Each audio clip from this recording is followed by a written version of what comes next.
Siemaneczko widzowie, z tej strony Godlike. Dzisiaj mam dla was coś ciekawego, a mianowicie recenzję gry Avowed od legendarnego studia Obsidian Entertainment, odpowiedzialnego za takie hity jak Fallout New Vegas. Przy okazji za udostępnienie tej właśnie gry chciałbym podziękować firmie Microsoft. Oczywiście też pamiętajcie, że to, że ktoś przysłał mi jakąś grę do recenzji, nie ma żadnego wpływu na jej ocenę, ale jeżeli oglądacie mój kanał, to i tak już o tym wiecie. A więc czym jest Avowed, czy ta gra jest fajna i czy warto w nią zagrać? Sprawdźmy. Na początek kilka słów o samej grze. Avowed jest to tytuł RPG osadzony w totalnie nowym i całkiem oryginalnym świecie fantasy zwanym Eora. Ten świat oprócz samych ludzi zamieszkują całkiem ciekawe i oryginalne rasy, jak takie śmieszne puchate stworki, czy wyglądające jak pokryte łuskami ryby, które dodajmy oczywiście potrafią mówić i są tak samo inteligentne co ludzie. My natomiast wcielamy się w obywatela największego państwa na świecie, czyli Imperium Aedyru. Ten kraj jest jedną z najpotężniejszych sił w całej Eorze, a pod swoim panowaniem ma także kilka kolonii, o które zresztą często toczą się walki. Pomimo swojego bogactwa, to Imperium nie ma się ostatnio najlepiej, utraciło ostatnio parę ziem, a zresztą kolejna kolonia zwana Żyjącymi Ziemiami zmierza się teraz z tajemniczą chorobą zwaną senną zarazą. Ta zaraza powoduje, że ludzie wariują, nie mogąc odróżnić snów od rzeczywistości. I teraz gdzie w tym wszystkim jesteśmy my? Otóż Imperium rządzi nasz dobry ziomeczek Imperator. Ten Imperator pewnego dnia poznaje się na naszym talencie, daje nam specjalną funkcję, zostajemy imperialnym wysłannikiem i mamy rozwiązać problem sennej zarazy na żyjących ziemiach. Od tego co zrobimy, będą zależały losy całej tej krainy. No i to tyle jeżeli chodzi o wstęp fabularny, a do jakiej gry moglibyśmy porównać Avowed tak pod względem gameplayowym? Myślę, że tutaj najbliższym bratem tego tytułu będzie uwielbiany przez graczy The Elder Scrolls V Skyrim, bo Avowed jest do niego podobny. Również jest z pierwszej osoby, chociaż tutaj zaznaczam od razu, że jest opcja grania z trzeciej osoby, można odpalić kamerę zza pleców. Również przemierzamy spory świat, eksplorujemy pradawne grobowce, wykonujemy zadania oraz walczymy z przeciwnikami. Podzielmy sobie więc tę recenzję na kilka części, a będą to świat gry oraz fabuła, eksploracja i walka z przeciwnikami. I zacznijmy od tego pierwszego elementu. Obsidian Entertainment, czyli twórcy Avowed, zawsze byli znani z tworzenia w swoich grach znakomitych, głębokich światów. Twórcy legendarnych Falloutów, w tym cenionego New Vegas, mieli w tym temacie duże doświadczenie, więc ja przyznam szczerze, że w Avowed też na taki właśnie świat głęboki, skomplikowany liczyłem. Z przyjemnością donoszę, że się nie zawiodłem. Avowed ma bowiem właśnie mocno rozbudowany i ciekawy świat, który do siebie świetnie pasuje. Gdy my pierwszy raz przypłyniemy na żyjące ziemię, no to może nam się wydawać, że w sumie wygląda tak taka zwyczajna gierka RPG z pierwszej osoby, tak? Podchodzimy sobie do jakiegoś tam ziomeczka, a on nagle zaczyna nawijać tak prosto z mostu. Postać, z którą rozmawiacie, nie będzie was traktować jako takiego nowicjusza, czy jakiegoś tam plebejusza, który nic nie wie o tym świecie i tak dalej, tylko od razu macie poważną gadkę o świecie gry. Co tam u ciebie, wysłanniku imperialny? Jak tam sytuacja w Imperium? A po cholerę ty żeś tu w ogóle przyjechał? A jak tam ci bogowie w Aedyrze się trzymają? No i tak dalej, i tak dalej. Także już po pierwszej rozmowie zobaczycie, ile tutaj jest różnych wątków w tej grze, politycznych, religijnych, rasowych, jak to wszystko jest głębokie skomplikowane. Szybko się dowiecie, że Imperium jest skonfliktowane z siłami na wyspie, a bardzo ważną rolę w grze odgrywają bogowie i sama religia, o czym też sobie jeszcze za chwilę powiem. Tutaj już od pierwszej rozmowy widać, że to nie jest tylko jakiś tam taki zwyczajny, prosty RPG, jakiś pierdu, tylko rozbudowana konstrukcja. Moim zdaniem to trzeba na pewno docenić, bo takich światów brakuje. Fajnie się ten świat odkrywa i fajnie się go chłonie. Jednak tutaj pewnie wielu z was już zauważy pewien problem. Otóż w grach też są czasem światy takie bogate, skomplikowane, różnorodne, natomiast w tych grach gracze mogą się łatwo zgubić. Szczególnie tacy gracze bardziej właśnie casualowi, którzy mniejszą wagę przywiązują do samych dialogów. No czujecie, idzie do sklepu jakaś taka typowa grażyna, kupuje sobie tą grę Avowed, odpala sobie, Nagle postać zaczyna dopytywać ją o sprawy bogów, o sprawy Imperium Ederskiego, rzucając takimi hasłami, które jej totalnie nic nie mówią. No i to w grach potrafi być problemem, natomiast nie w Avowed. Twórcy w tej grze zaimplementowali taki fajny system dialogów połączony ze słowami kluczowymi. Kluczowe wydarzenia czy określenia, jakich my używamy w dialogach z postaciami, na przykład Imperium Edyrskie, na przykład bitwa Wejdwena, jakaś tam lokacja i tak dalej, one są opatrzone specjalnym kolorem. Podczas rozmowy, żeby się dowiedzieć, o co chodzi, jeżeli nie znacie na przykład jakiejś lokacji, nie znacie wydarzenia, musicie jedynie wcisnąć X na padzie, gra utworzy wam taką podręczną encyklopedię, tam wszystko będzie wyjaśnione, o co chodzi, co się z czym je i natychmiast w tym świecie poczujecie się jak ryba w wodzie. I zobaczcie, ta mini encyklopedia jest w samych dialogach, także nie musicie włazić do jakiegoś osobnego panelu, czytać o wydarzeniach i tak dalej. Tutaj te wszystkie objaśnienia dotyczące lokacji, wydarzeń i tak dalej macie w samym dialogu. Dzięki temu rozmowy są treściwe, są płynne i są też interesujące. Nie trzeba wyjaśniać 50 razy co jest czym, bo wszystko macie szybko na tacy. Jeżeli czegoś zapomnicie, wciskacie X i macie to z głowy. Bardzo sprytne zagranie właśnie, panie i panowie deweloperzy, za to również was szanuję, to jest naprawdę fajny pomysł. To, co tutaj jest ważne, to jest też fakt, że te wątki, o których nam te postacie w tej grze mówią, nie są tak pozostawione tylko same sobie, gdzieś tam ktoś o nich wspomina, tylko deweloperzy naprawdę te wszystkie wątki wykorzystują. Taki prosty przykład. W grze jest całkiem sporo kontrowersyjnych tematów, na które sam się gracz musi wypowiedzieć. Jednym z takich tematów jest tak zwana animancja. Generalnie jest to sztuka panowania nad duszami istot żywych oraz ożywiania umarłych. W sumie taka trochę nekromancja, ale też nie do końca. Generalnie konsensus jest taki, że w Imperium Ederskim jest to technika zakazana i tępiona. No i w pierwszej krainie, do której trafiacie, mówi się trochę o tej animacji, że tam ci animanci są, tak? Ale niewiele jej widzicie. I teraz, jak przejdziecie tą pierwszą lokację, wejdziecie sobie do drugiej, wychodzicie sobie na jakieś pole, a tam stoi wpół przegniły nieumarły i uprawia sobie żarcie na tym polu. Czujecie to? Obok stoi nadzorca tego nieumarłego. I teraz możecie iść z pretensjami, bo jesteście pewnie w szoku, tak? Co do cholery, dlaczego nieumarły uprawia tutaj żarcie? A ten nadzorca wam odpowie, no co ty mordo, nie widziałeś używionego umarłego? Umarli nam pomagają wyżywić miasto, no przecież to bez sensu, żeby się marnowali, nie? I zobaczcie, to nie był tylko jakiś tam dialog w tej poprzedniej lokacji o tych animantach, że oni gdzieś tam są, że są źli i tak dalej. Ich naprawdę spotykacie później. Co więcej, oni nie są tylko źli, ale jak widzicie są też dobre zastosowania tej animacji. To samo jest na przykład jeżeli chodzi o bogów, tak? Wiecie, w grach z reguły bogowie są przedstawieni jako jakieś tam bożki, do których się modlimy. W sumie nie za wiele z tego wynika. Tutaj w Avowed, niedługo przed czasem przedstawiony w grze, jeden z tych bogów w grze stąpił na ziemię, zaczął rozpiszczać cały kontynent, ledwo się udało go powstrzymać.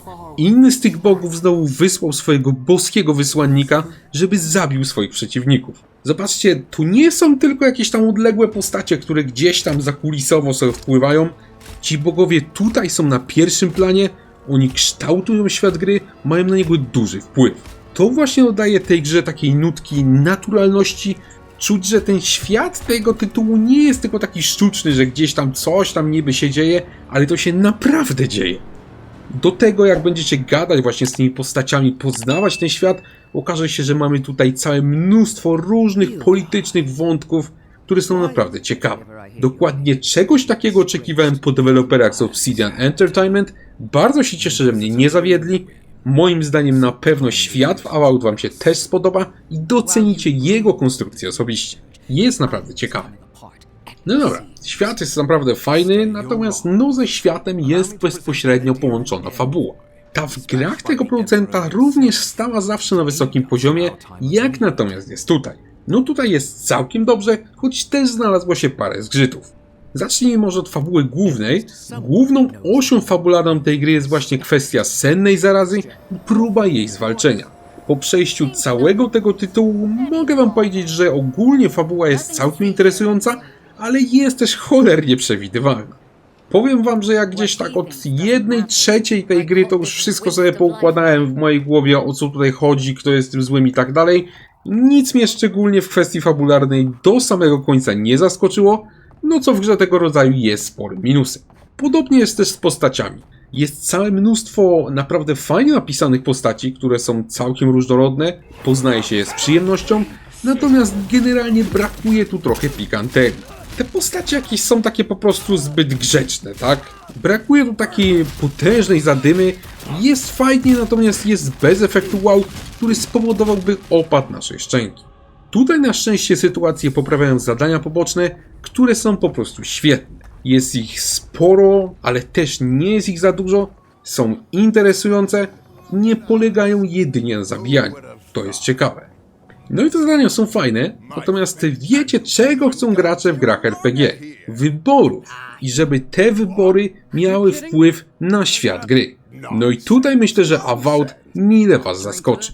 Otóż wyborów w tej grze jest naprawdę całe mnóstwo. Od spraw ideologicznych, po sprawy życia i śmierci. Ciągle tutaj musimy decydować i co więcej, nierzadko te wybory będą naprawdę cholernie trudne.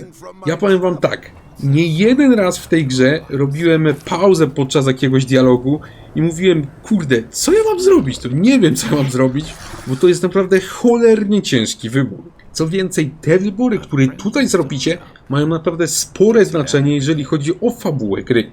Osobiście się zdziwiłem, jak coś, co zrobiłem na samym początku tej gry, tak niespecjalnie się nawet zastanawiałem nad tym, nagle zostało mi wypomniane pod sam koniec i to jeszcze z wielkim wyrzutem. Nawet jedna z tych postaci wtedy zaczęła na końcu gry się do mnie spinać. Do pełni szczęścia, jeżeli chodzi właśnie o te wybory, brakuje tutaj takiej konsekwencji i różnorodności, jeżeli chodzi o samą końcówkę gry, ale tak czy siak w Avowed wasze wybory mają spore znaczenie, a wybrać niejednokrotnie będzie wam trudno. Myślę, że to jest naprawdę fajne i na to pewnie wielu z was liczyło. Tak naprawdę mamy jeden większy zarzut, chodzi mi o polskie tłumaczenie. Ono jest naprawdę słabe. Zacznijmy od tego, że w grze jest naprawdę sporo błędów, są niedziałające odnośniki, są jakieś problemy z tłumaczeniami i tak dalej, natomiast to się da łatwo naprawić. Gorzej natomiast jest faktem, że osoba tłumacząca to na język polski chyba niespecjalnie się na tym języku znała, albo wręcz miała go w dupie. No niestety, w grze zdarzają się takie kwiatki językowe, które dotychczas Polakom się chyba po prostu w głowie nie śniły. Taki prosty przykład. W grach czasami walczymy z barbarzyńcami, tak? No i tutaj też walczycie z barbarzyńcami. Natomiast jest męski pan barbarzyńca, a pani to już jest barbarzynka? No, nie wiem co to w ogóle ma być, no, brzmi to tak idiotycznie, że nie wiem czy śmiać się, czy płakać po prostu, no masakra. Niestety takich koszmarków jest w tym tytule więcej. Na deserek otrzymujemy jakieś dziwaczne, niebinarne językowe twory, dosłownie tak masakrujące nasz polski język, że aż się flaki przewracają. Jedna z handlarek przy głównej bramie w pierwszym mieście została nawet okraszona nazwą osoba handlująca. No nie wiem za bardzo co mam o tym myśleć, na myśl mi przychodzi taka wypowiedź posła Zębaczyńskiego z mównicy. No taki cringe, że normalnie ściska żołądek i to potrafi błyskawicznie z tego klimatu gry, który jest naprawdę fajny, po prostu was mocno wybić.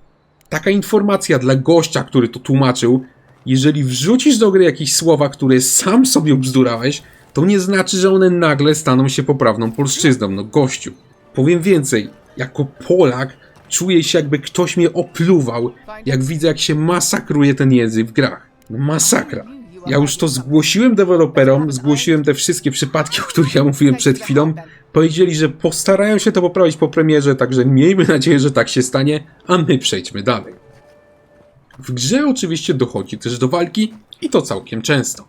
Walka w grach tego producenta generalnie wypadała nieźle, ale nic ponadto. No i powiem wam, że tutaj jest dokładnie to samo.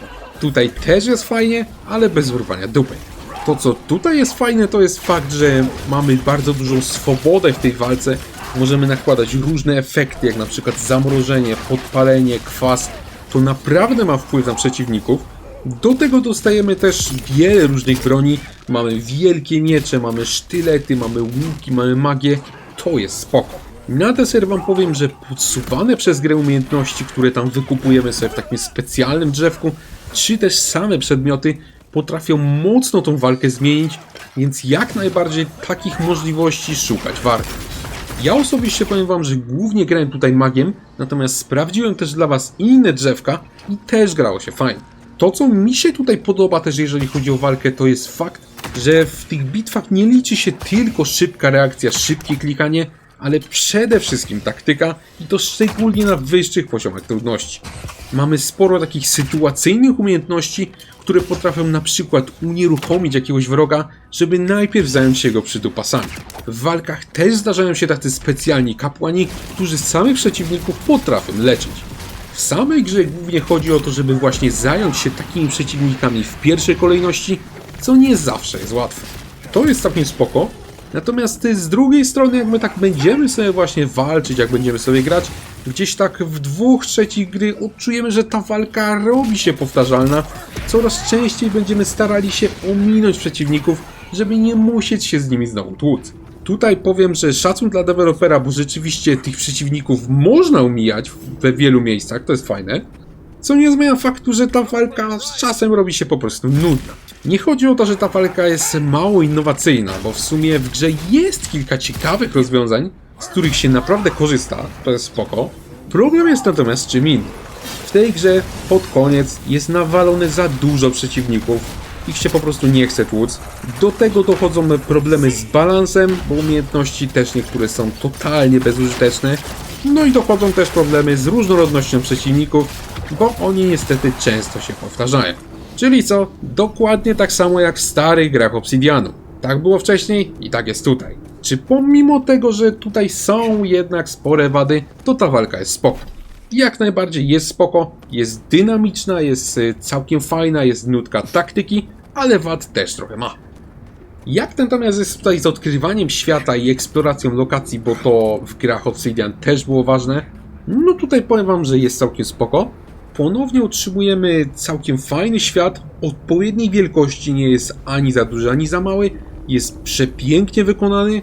Na ekranie HDR te wszystkie lokacje potrafią zrobić ogromne wrażenie. Mamy piękne zielone połacie, mamy pustynne stepy, mamy też bulgoczącą lawę przy piekielnym wulkanie. Te lokacje eksploruje się przyjemnie, ale podobnie jak z walką do czasu.